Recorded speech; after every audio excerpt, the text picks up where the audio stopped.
Assalamualaikum warahmatullahi wabarakatuh. Halo teman-teman guru semua, kembali lagi dengan channel Usman Ogi.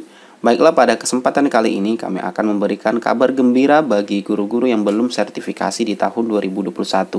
Karena berdasarkan penjelasan dari Menteri Pendidikan dan Kebudayaan, Mas Menteri Nadiem Makarim, pada taklimat media awal tahun 2021 yang lalu, Mas Menteri menyampaikan berbagai macam program prioritas yang akan dilaksanakan di tahun 2021, terkhusus dalam meningkatkan kompetensi dan kesejahteraan guru, yang mana Kementerian Pendidikan dan Kebudayaan akan membidik sertifikasi 10.000 guru dan tenaga kependidikan pada tahun 2021 ini.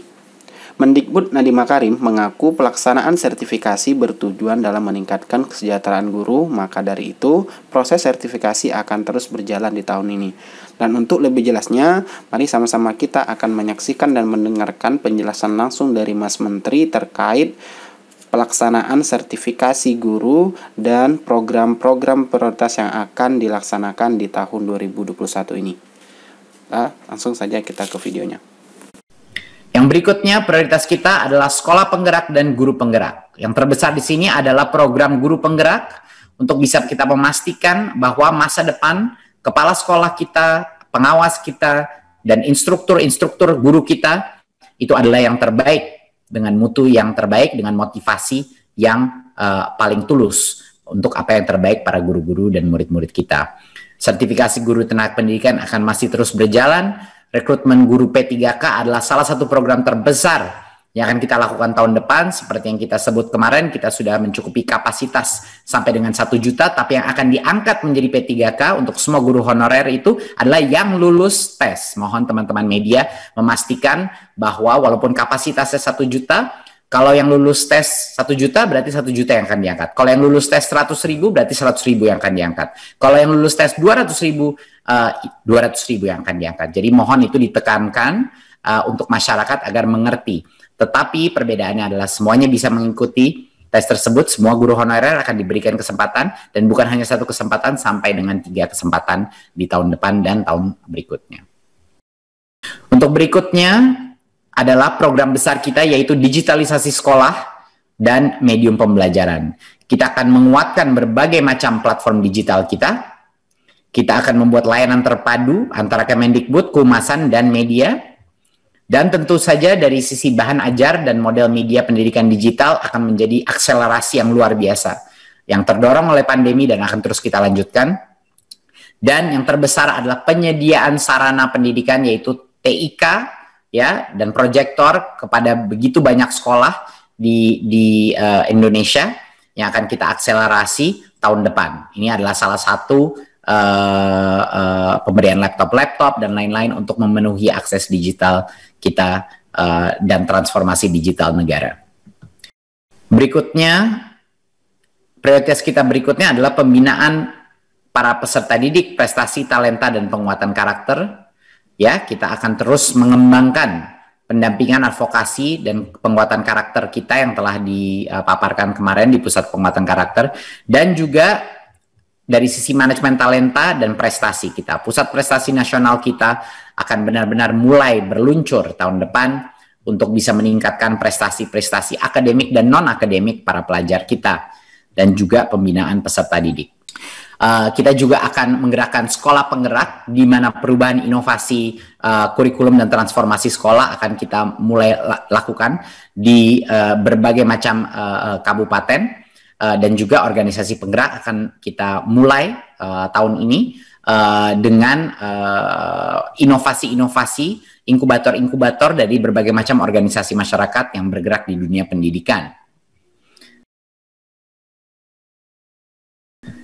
Berikutnya adalah peningkatan kualitas kurikulum dan asesmen nasional. Tentunya asesmen nasional adalah program terbesar di dalam program prioritas ini, di mana UN itu akan diganti dengan asesmen nasional, yaitu asesmen kompetensi minimum, numerasi literasi, survei karakter, dan survei lingkungan belajar, ya, menjadi mengakses sekolah-sekolah.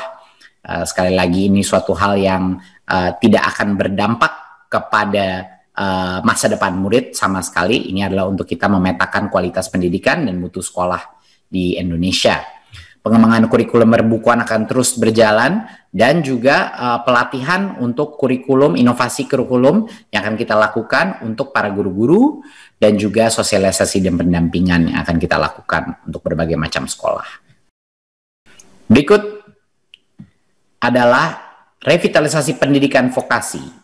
Salah satu program terpenting di Kemendikbud yang pertama adalah dengan revitalisasi SMK yang kita buat dengan Center of Excellence, SMK-SMK yang akan menjadi SMK yang akan menjadi role model, akan menjadi panutan untuk bisa menjadi contoh perbaikan revitalisasi baik SDM-nya maupun infrastrukturnya.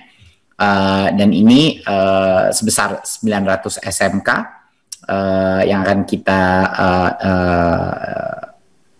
perbesar, akan kita perbaiki, dan akan kita tingkatkan kualitas SDM-nya.